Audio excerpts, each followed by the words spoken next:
Әмір Райханның бетін сүйіп алған соң Райхан ұялып кетіп қалады. Кемал мырза Лейлаға Сонердің жұмыс ұсынғанына қатты ызаланады. Лейла бұл ұсынысқа қуанғанмен, бірақ Кемал мырза рұқсат бере ме екен деп ойланады. Сонер мырза болса, аптасына 2 рет, бар жоғы 2 сағат уақыт тапсаң болады дейді. Таджи Лейланы аңдып отырып, жаңағы Сонер мырзаны танымай бұл кім болды екен тағы дейді. Райхан Әмір оның бетін сүйіп алған сәтті қайта-қайта есіне алып, жүзіне күлкі үйіріледі. Әмір болса, Райханнан кек алу мақсатында сенің ойлағаның ақша болса, сенің дегеніңмен жүрелік дейді. Кемал мырза Лейланы қызғанып, ол жұмысқа бармауы үшін түрлі сылтаулар ойлап табады. Кемал мырза Лейлаға әртүрлі үй шаруасын үйіп төгіп береді. Лейла оның бірін қалдырмай жасауға тырысады, әрине масал үшін. Талас Лейлаға қоңырау шалып, бүкіл мән-жайды сұрайды. Лейла оған мен жұмыс таптым деп айтады. Кемал мырза бұл жақсы ұсыныс екен, осы ұсынысты жалтарма дейді. Мында Райхан Мелика ханымнан Сунаның туған күнін естіп, оған өз қолымен торт дайындап бермекші болады. Олардың әңгімесін Нигар естіп қояды да дереу Джавидан ханымға жүгіріп барып айтып береді. Джемре Райханның алдына келеді. Бүгін Сунаның туған күні, соған тосынсый ретінде мен оған өз қолыммен торт дайындап жатырмын дейді. Осы кезде Джемре Райханның мойнындағы алқаны байқайды. Мына алқаны саған Әмір сыйлады ма дейді. Райхан жоқ, нағашым сыйлады. Бұл отбасылық мұра болған соң маған берді дейді. Мында Суна мен Райхан сөйлеседі. Осы кезде Суна өзінің анасына деген ренішін айтады. Менің анам мен өмірге келген кезде қуанбаған. Сол үшін мен бұл күнді тойлатқым келмейді дейді. Райханның Сунаға атап торт пісіргенін естіп, Джавидан ханым жетіп келеді. Сен неге өз білгеніңді жасап жүрсің? Бұл үйде өз білгеніңді жасайтын сен бұл үйдің ханымы емессің дейді. Райхан, мен Сунаға тосынсый жасамақ болғанмын, оның несі айып дейді. Джавидан ханым болса, сен неге маған қарсы сөйлейсің деп жынданып, оның тортын алады да лақтырып жібереді. Джавидан ханым Райханның анасын қорлап, сен ауылдан шыққан неме, не көріп едің, түк көрмеген дейді. Менің анама тіл тигізуші болмаңыз, менің анам дәлсіз сияқты болмаған дейді. Бұл сөзді Джавидан ханым көтере алмайды да Райханның мойнындағы алқасына қарай жабысады. Джавидан ханым алқаны жұлып алмақ болады. Сөйтіп Джавидан ханымның қолын қағып жібереді. Осы кезде Джавидан ханым Райханға ашуланып, бір стакан суды үстіне шашып жібереді. Джавидан ханымның бұл қылығын Джемре сырттай бақылап тұрады. Райханның алдында өтірік түр жасап, Джемре, мен Джавидан ханымды мүлдем түсіне алмадым, бұлай жасаған несі дейді. Сөйтіп ол өтірік Райханға көмектескенсіп түр жасайды. Сунаның туған күніне барлығымыз кешкі ас ішеміз. Уайымдама, тортқа өзім тапсырыс беріп қоямын дейді. Райхан болса, ол кешке мен бармаймын дейді. Кешкісін барлығы жиналып жатады. Осы кезде Мелика ханым Әмірге барлығын айтып береді. Арғы жақтан Джемре мен Джавидан ханым мәз болып келе жатады. Осы кезде Әмір дереу Райханның алдына барады.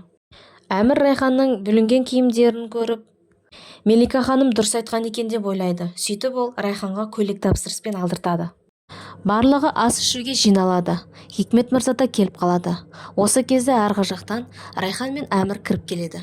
Джавидан ханым мен Джемре оларды көріп таң қалады.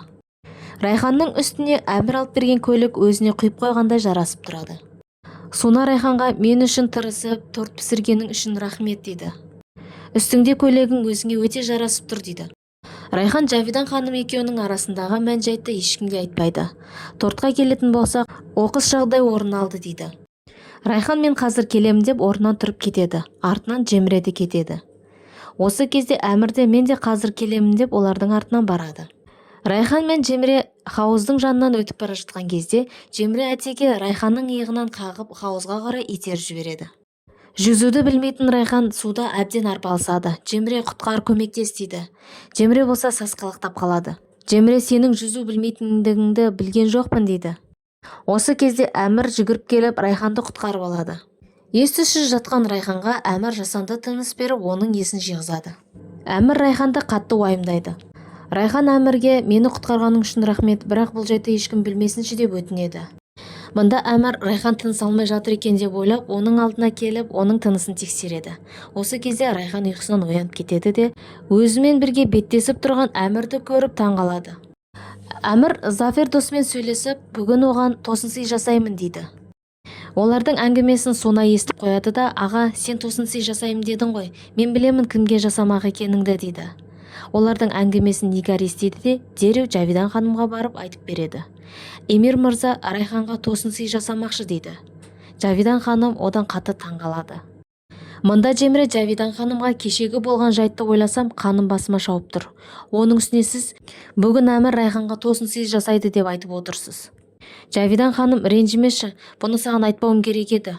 Ана Райхан деген ұлымның көзін көр қылып қойған дейді. Жеміре Райханның алдына келіп кешегі болған жайт үшін кешірім сұрайды.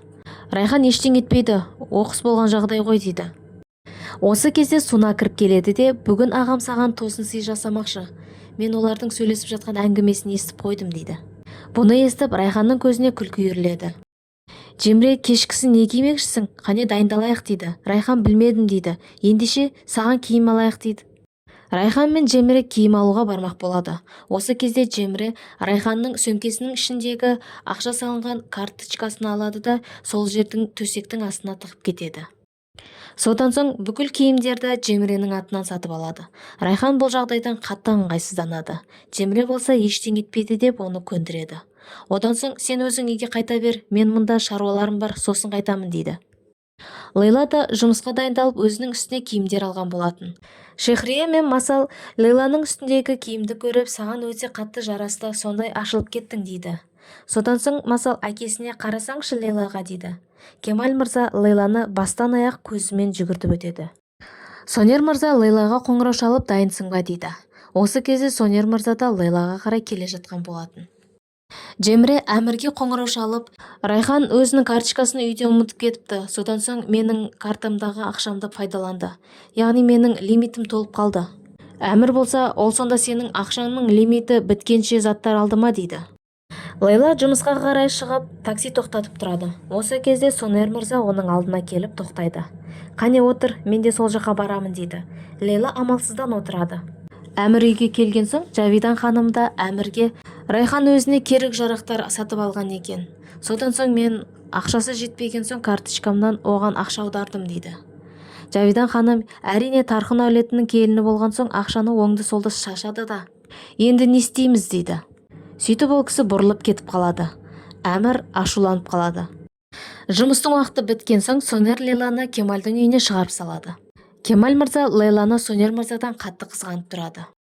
Әмір Райханға қатты ызаланып тұрады. Райхан ішке кірген соң Әмір қайтадан өзінің бетпердесін киіп алып, оған басқаша сөйлей бастайды. Кеше сен суға түскен кезде жүзігімді жоғалтып алдым деп едің. Міне саған жүзік деп Райханның қолына жүзікті тағып береді. Райхан Әмірдің бұл әрекетін түсінбей қалады. Достар, келесі бөлім қызықтарын жіберіп алмас үшін Киноәлем арнасына тіркеліп қоңыраушаны басып қойсаңыз, жаңадан шыққан видеоларды біріншілерден болып көретін боласыздар.